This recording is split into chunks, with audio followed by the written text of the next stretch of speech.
Welcome to Barnyard Language. We are Katie and Arlene, an Iowa sheep farmer and an Ontario dairy farmer, with 6 kids, 2 husbands, and a whole lot of chaos between us.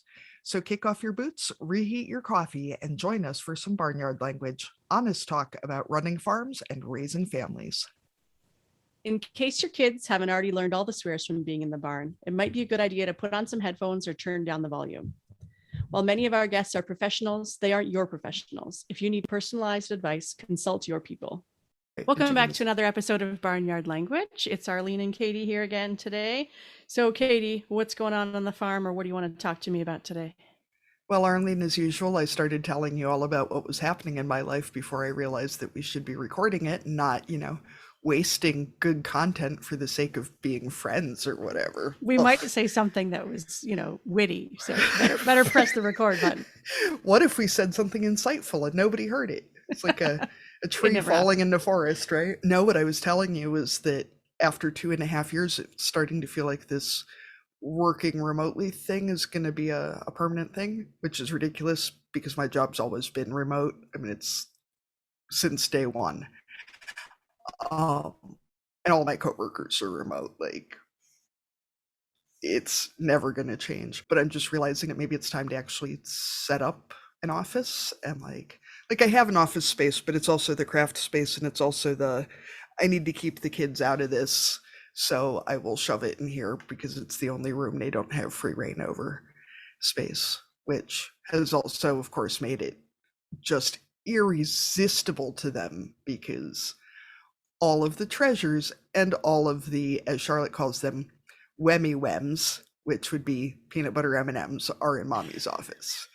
So she'll come in and she'll just kind of, if I'm working while the kids are home, she'll just kind of look around real innocent, like she's just come to say hi, and then she'll hold her hand out and go, "You got more Wemmy-Wems, mommy? You got any Wemmy-Wems?"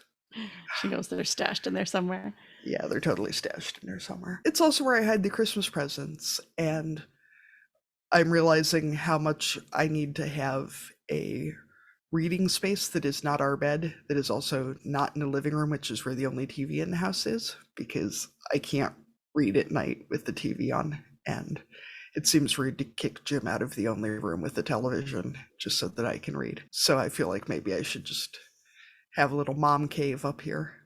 But then the organization with young kids seems impossible, right? Because where do you put the stuff? Well, you organize the stuff, and if you need new furniture, you need to move the things around, and then all of a sudden that stuff that was stashed away becomes irresistible to little hands, and then all of a sudden it's there. As is so frequently mentioned, when you live in a place where the closest Target is 1.5 hours away and the closest IKEA is almost 4 hours away, and you don't necessarily really want to spend several $1,000s on a couch to go in your office,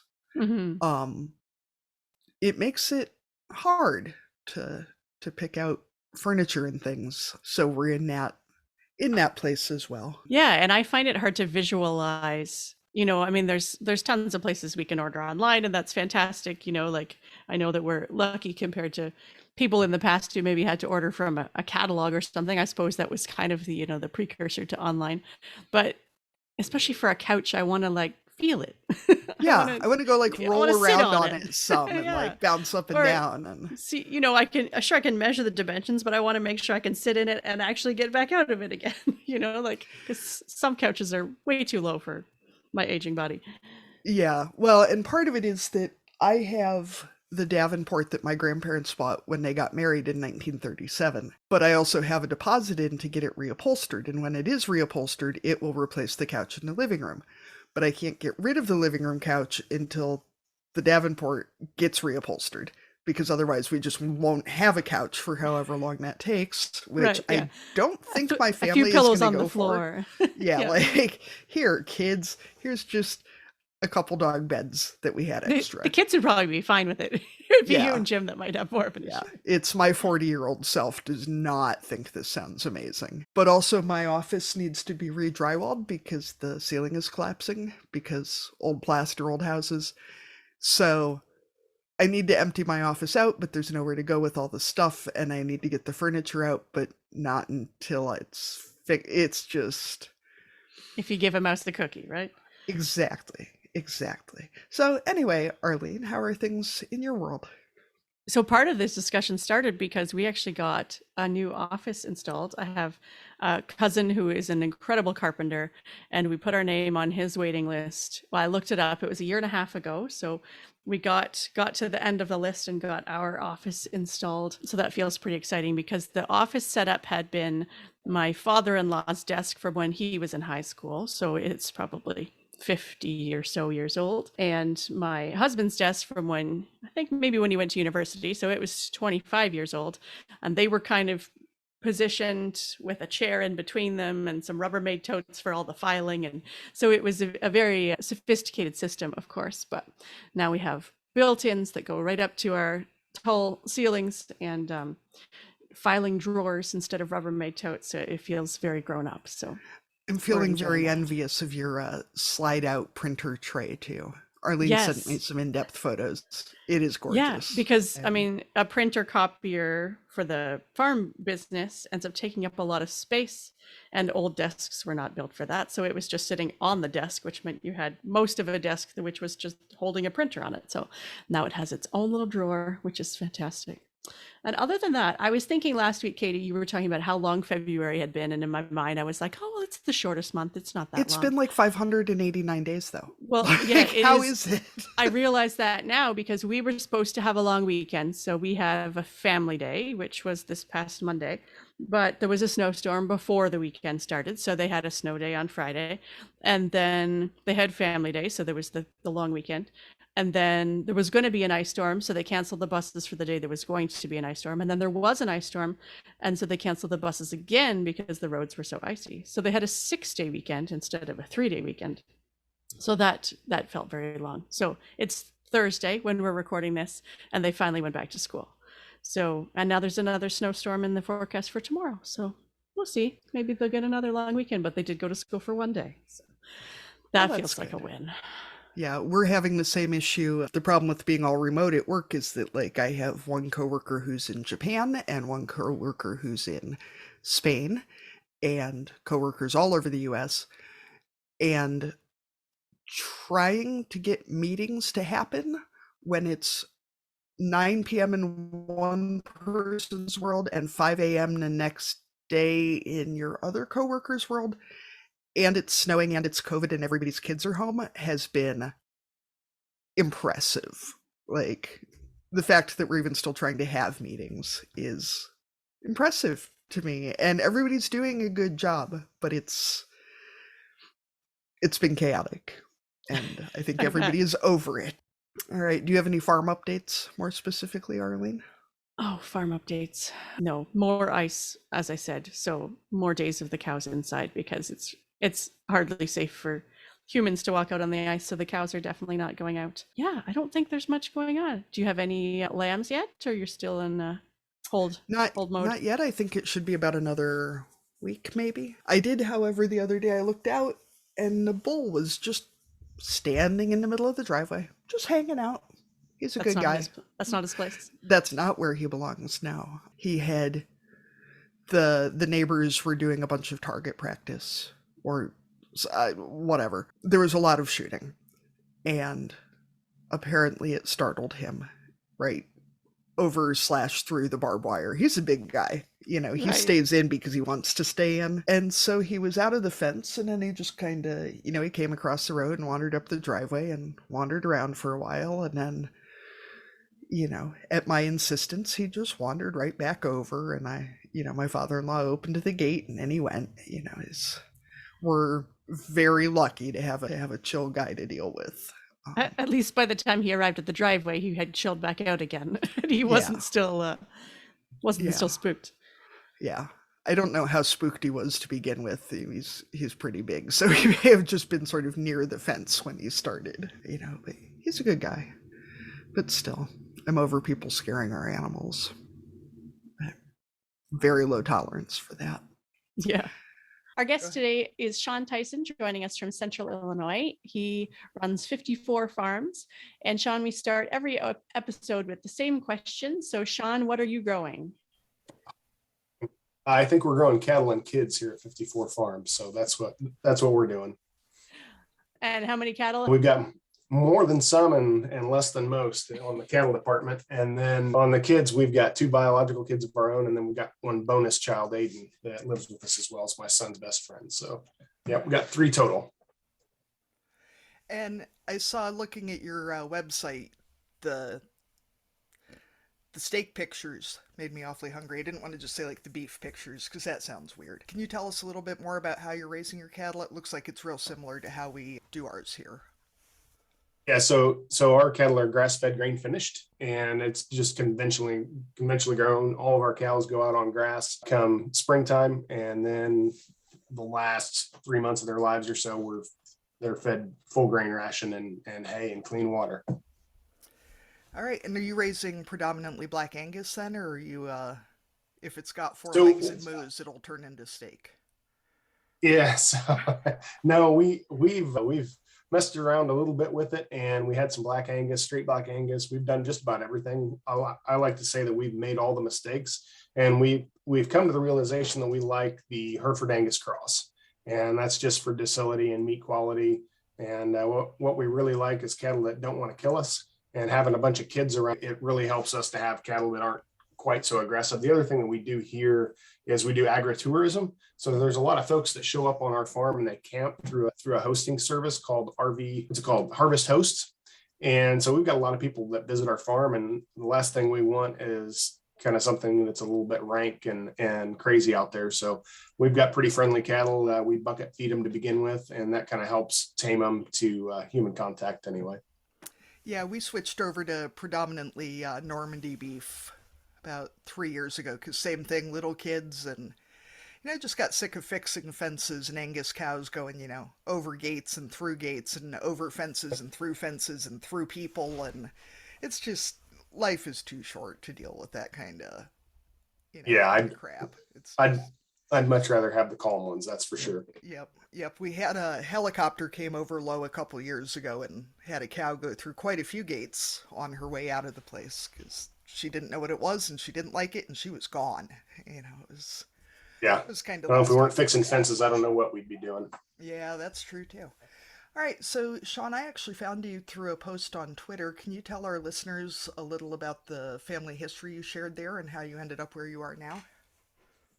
Sure. So a little bit about the family history. I think that post that you're referring to, I talked about how my family farming history ended in 1945. Yep. And what that was is my grandfather lived on a farm, on a grain farm in McLean, Illinois. This would have been in the early 40s or, late 30s, early 40s. He went to war and went away, and he was actually captured as a prisoner of war in North Africa, in Tunisia, and was in German Stalag 15B. He was gone for approximately 26 months. And in those 26 months, his parents had died and the farm had been divested to his other siblings, 3 other siblings.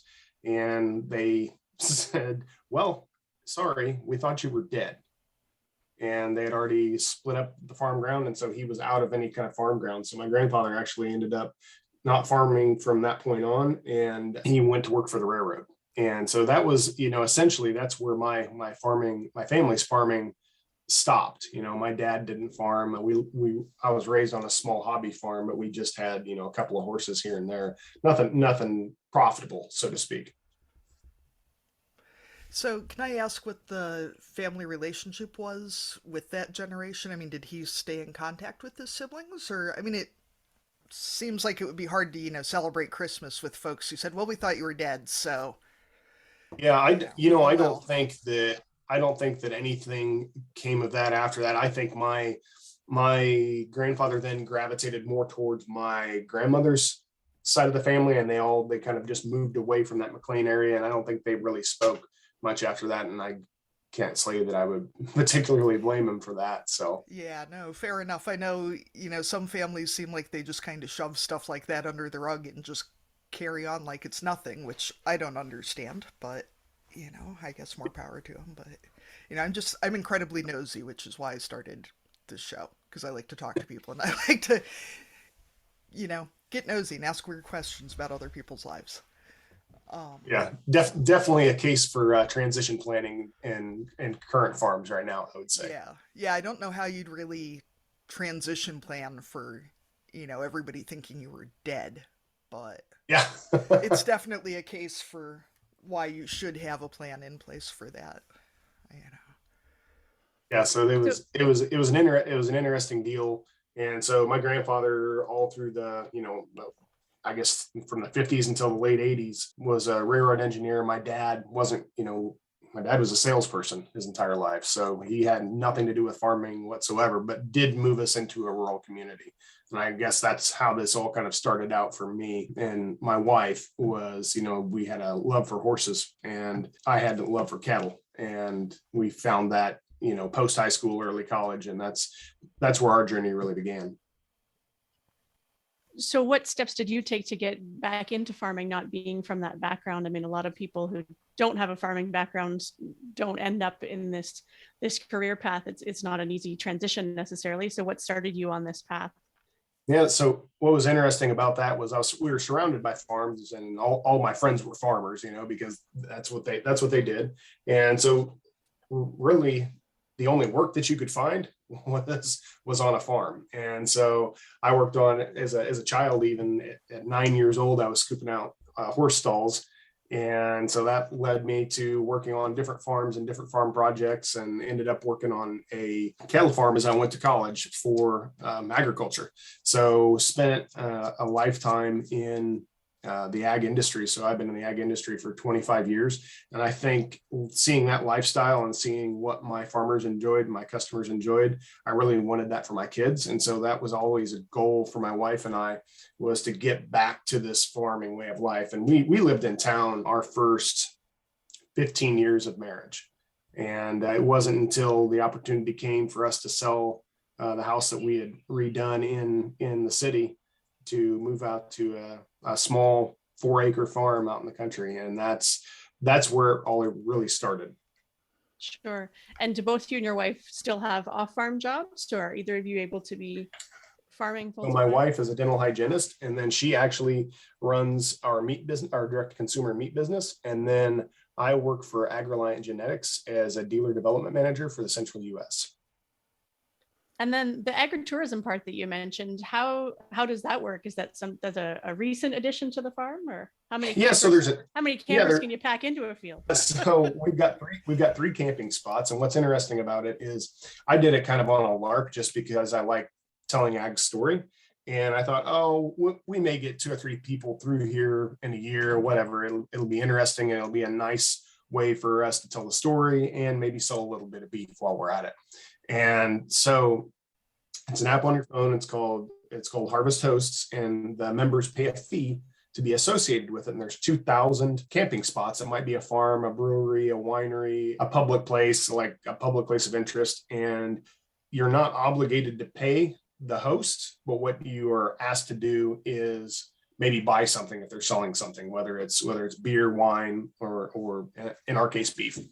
And so we found out that during the weekends in the summer, we would have anywhere from 2 to 3 campers a weekend per day. And it really got very, very busy for us, parking campers all over the place on our farm and telling the story over and over again. I've got a very detailed script that I give everybody that comes in, and I've practiced it that much. So it's been a lot of fun, actually. We meet people from all over the country, and there's a lot of curiosity on, what we do for agriculture here in Illinois, but kind of tell the story for everybody, and maybe in their particular neck of the woods. If they're from Arizona, explain how irrigation works, or if they're from California, explain to them how water rights work or anything like that. So that's what we try to do. If those folks aren't from a farming background, is, try to fill them in a little bit.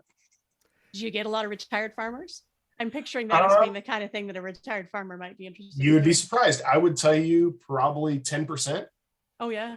Give or take, are retired farmers, and a lot of them want to see the setup. A lot of them want to see the cows. They ask you a lot of questions, but yeah, and a lot of people that are just very curious about what it is that we do.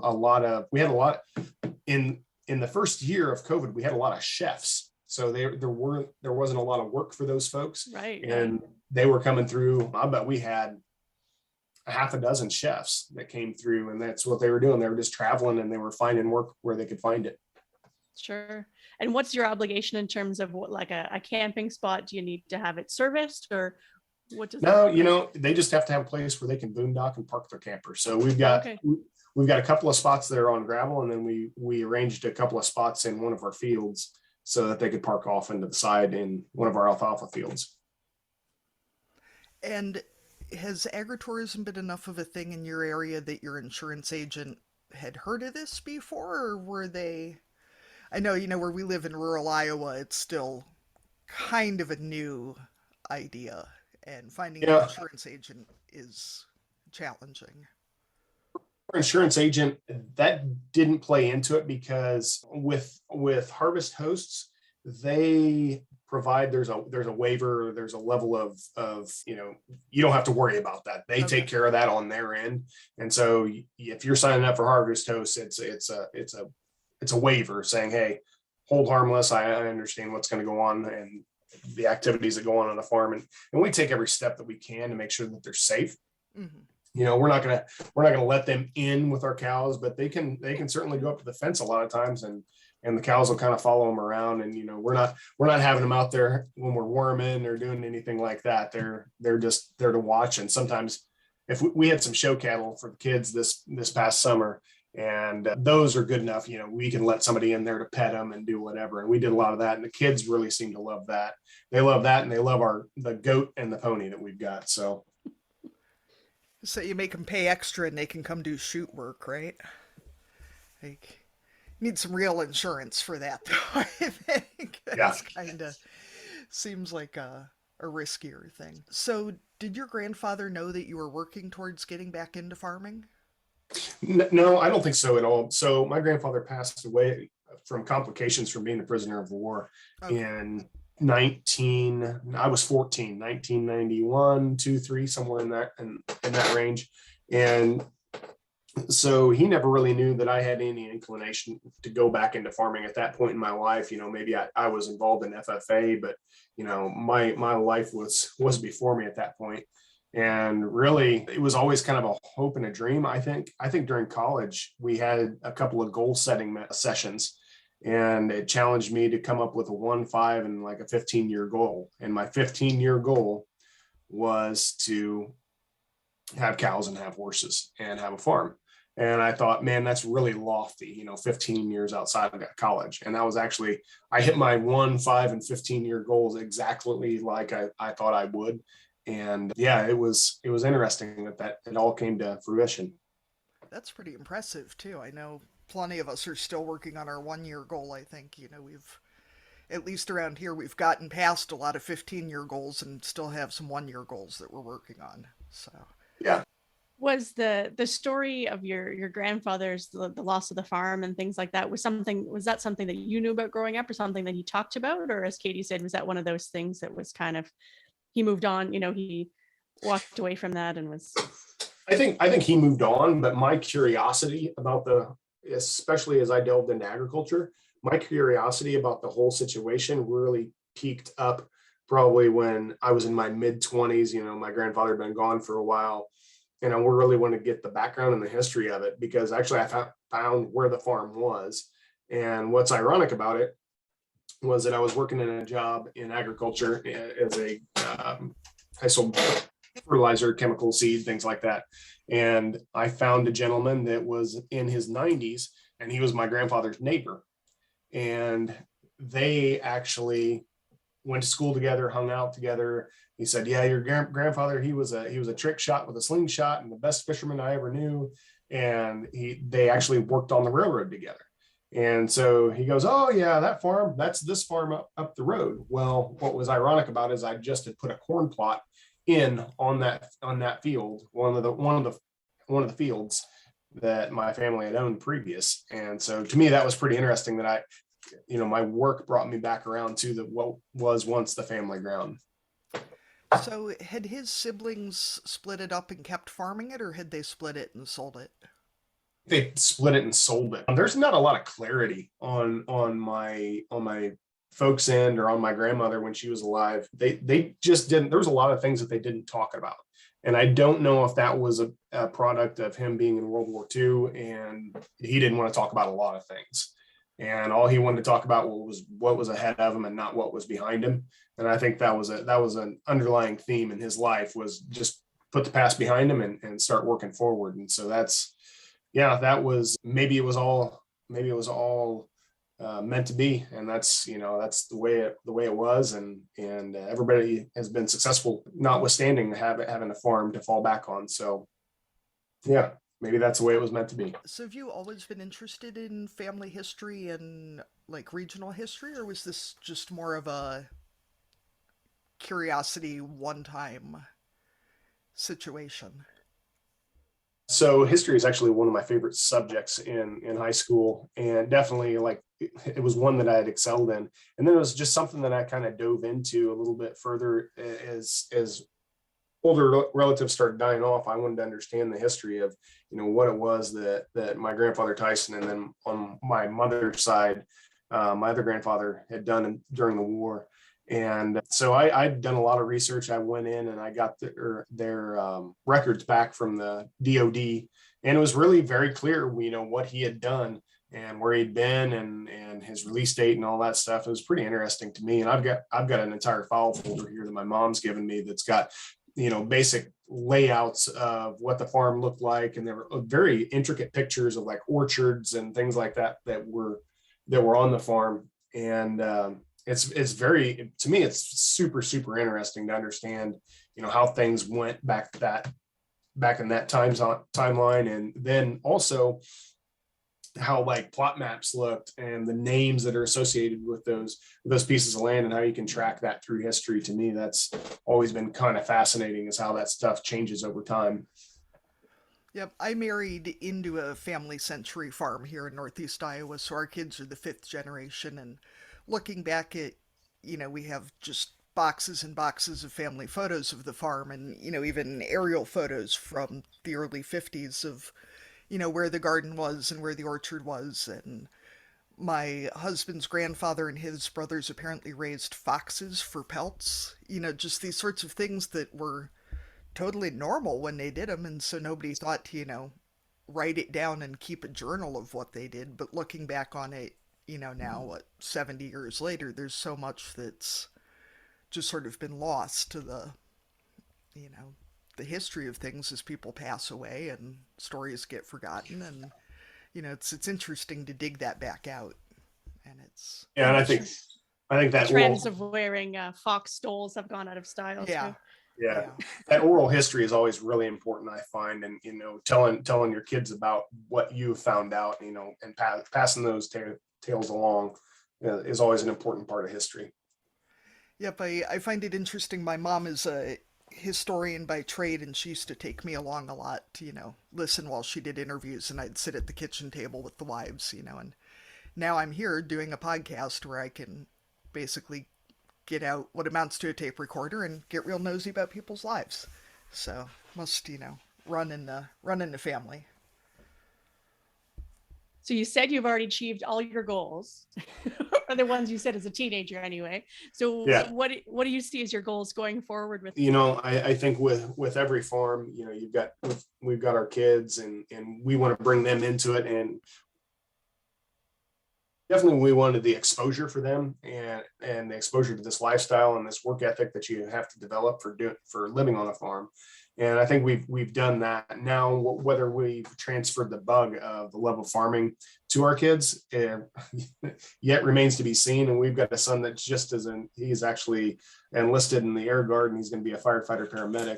And another our spare bonus son, he's going away to college this fall, or next spring, I guess, or next fall. Anyway, but our 12-year-old daughter, I think if anybody has the bug for farming, and it would be her. She really loves the horses, she loves the cows, and she loves everything about it. So, goals for us is to transition this farm, maybe someday to somebody like that, to one of the kids. And if not, if it ends here, then that's fine too. But ultimately, that's what the goal is to expose your kids to this, to this lifestyle, and see if they take to it. Yeah, I know we've talked before, my husband and I, about that, wanting to give them the option and hoping they have a love for it, and yet not wanting to burden them with something that that they don't want, or feeling any pressure that they have to do it. So it's a fine balance there, right? Where you're trying to give them options, but not place something on their shoulders that they're not interested in. Yeah, absolutely. Well, I know this is a question that we often end up asking our female guests, but Katie and I said that we needed to remember to ask this to our dads as well. So you have an off-farm job and you're farming and you've got kids. So how do you do it all? What's the key to trying to find some kind of balance to serving all those roles? Very supportive wife, for one. That's the number one. I think everybody's involved in getting things done. So, if there's something that I can't get done, my son can almost always fill in for me in any physical aspect. He's capable of lifting things or doing things, or if cows get out while dad's on a trip, my son and my wife are very, very capable of getting everything fixed. And, I usually that's how it happens. If I'm in Nebraska or I'm in Colorado or Wyoming and some of the cattle get out, it's going to happen when I'm out of state. It doesn't happen when I'm around home. Yeah. So, that's how I think we manage around it. It's a team effort. I think those cows must have a calendar, because we interviewed a veterinarian for last week's show and talking about that we only end up with emergency vet calls on, Sunday nights of holiday weekends. It's the only time that all hell breaks loose is, Absolutely. we've gone somewhere or it's a holiday or something. So they must have a, some way to read a calendar or something out there that they know what's going on. Oh, absolutely. So, Shaun, our other favorite question is, what county fair contest, real or imagined, could you dominate? If there was a talking to a brick wall contest, I think I could probably win that. My love for talking to people and talking about subjects like agriculture or anything like that, I think that's where I could succeed and definitely dominate, is talking to a brick wall. Arlene, this is I'm sure it's good out there somewhere. In our Barnyard Language Olympics, we could have Shaun versus Sarah, because isn't she going to that national competition for talking? So. Just give me a topic and I can fill in airtime. That's for sure. If we had another podcast host on who's competing in the Farm Bureau, what do they call it? It's not the discussion contest, but it is basically they're given a topic and they have to so discuss. Farm Bureau debate team, I guess. Yeah, something like that.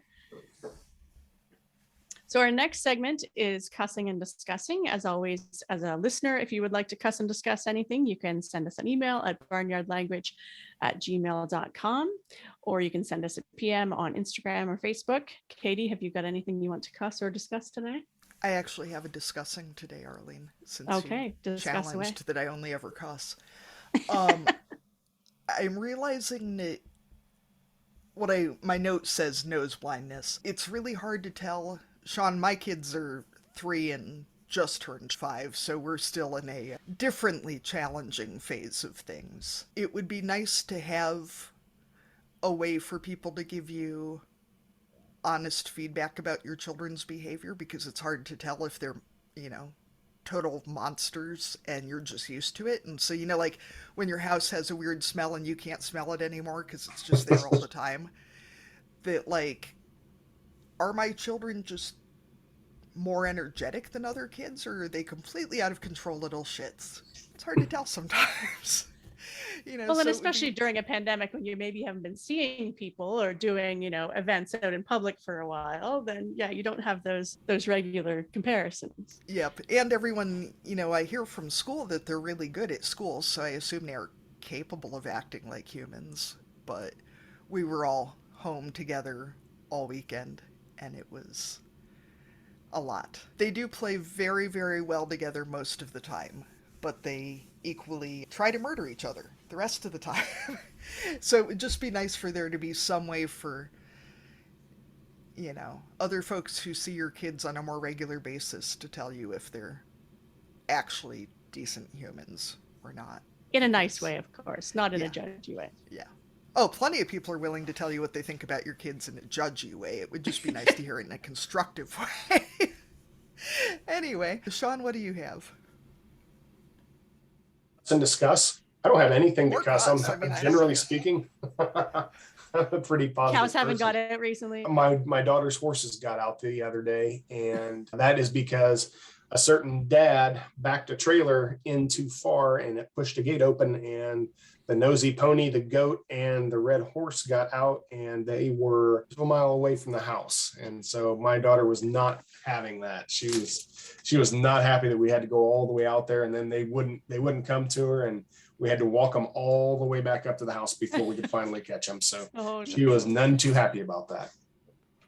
I will admit, I don't have much experience with horses in the like trying to get them back into an enclosure setting. I'm guessing that they're definitely different to work with. Yeah, the push on them is a little bit different. Yeah, they're not the same as cows, but they're not difficult. It's just a matter of how scared are they.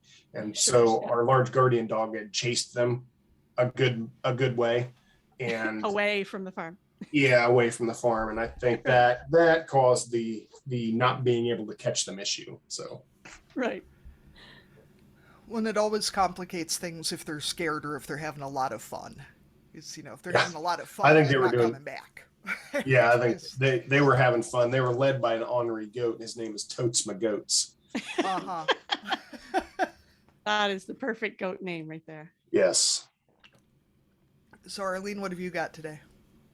So mine is more of an annoyance. I'm not cussing necessarily, and I know I am completely understanding of schools having to do a lot of communicating, and there's no great way to do it. I mean, we've got 5,000 apps and different teachers use different platforms, and some of them email and some of them don't. And anyway, so we got a notice last week that there was going to be a field trip this week, which is fine. No problem. I can fill out the form, but they're taking the kids skating, which is also fine. We live in Canada. Lots of people skate, but I've got 4 kids and I don't always have skates that fit everybody. Plus you have to have approved helmets for everybody. And a week's notice is just not really enough for me because, I live in a small town. And if the one store that sells skates doesn't have their size, or I can't borrow them, then it's maybe not going to happen. Plus I've got a kid who has some sensory stuff going on and doesn't skate. So then I have to figure out, is there an alternative activity? Because they didn't tell me that in the field trip form. So am I sending him to school? Am I keeping him home? Anyway, it's just one of those things where I wish there was a bit more lead up and a bit more info, but I will talk to the school about that. Maybe the next time we might get 2 weeks notice. I don't know. That is frustrating, that issue of living in a small town and having short notice for procuring things. Yeah, and I also feel bad for the families who, like buying new skates is a lot of money. Like we might not, our kids don't play hockey. I mean, obviously lots of people do, but there might be families who buying some skates for their kids is not an investment they can make right now. So then, then it puts everybody in a difficult situation where they're maybe not able to participate, but want to, or don't want to, but don't know what the other option is. So anyway, that was my vent for this week. Wow. I just assumed all Canadian kids got skates at birth. Yeah, I thought they just immediately. The skate fairy would just show up and present. I will say I do have a box of skates in my basement, but skates. And is it poutine? Is that how you say it? Yeah, skates, poutine. Put on your toque, and my family is a curling family instead of hockey, so that's I've got curling shoes. But they have special shoes for that. Yeah, because on the ice you're actually sliding on it, right? It's not just shoes. You actually have one shoe has a grip on it and the other shoe has a slider, so it's actually a flat slippery surface, like a Teflon basically, or a plasticky surface, so you can slide really far on the ice. I had no idea. This is why we have this cross-cultural exchange of that's right, to talk about explanation about these things. So, right. Shaun, do you want to tell anyone listening where they can find you online? Do you have a Facebook page or Instagram? Can people buy your beef? What's your deal? Yeah, so it's 54farms.com. So that's either spelled out or the numerics of 54farms.com. And the same way on Instagram, it's at 54farms. And on Facebook, I believe it's at 54 Farms. So funny story behind why we're called 54 Farms is because we got in a little bit of a trademark dispute with a certain global conglomerate about our last name. And you're not allowed to do that. So yeah, we had to change our name. You got to be something else.